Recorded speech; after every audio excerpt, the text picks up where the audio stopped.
Барша қазақ елі, сіздерге көрсететін бір лайфхагым бар. Мына өзімнің полисатым.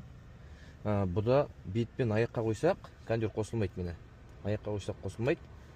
Тереземен аяққа қою көбіне осылай қойымыз келеді ғой, енді бірақ атсыз қосылып кетеді. Қолмен айырамыз жақсы. Сосын көлік сөндіреміз. Сосын старлаймен болсын, тағы бір қайттан қыздырған кезде, мынау автоматты түрде қосылып кетеді. Соны қалай айырамыз? Осы сіздерге көрсетіп үйретіп кетемін. Оны жасау үшін мына терезенің өзіне қоятынды басамыз. Сосын атысты тұр ғой міне. Басып тұрамыз. Сосын мына ішке қоятынды 2, 3, 4, 5. Жоқ, тез жасауымыз керек мына қара. Басып тұрамыз. 1, 2, 3, 4, 5 мегайт етеді. Мегайт етіп тұрады, мына соңып қалады қара. Міне болды. Уже программадан алып тастадық. Міне енді қазір аяқпен бетке қойсақ та, аяқпен лавой қойсақ та уже қосылмайтын болады. Сөндіреміз, повторно қараймыз. Міне сіздерге бір пайда, біліп жүріңіздер.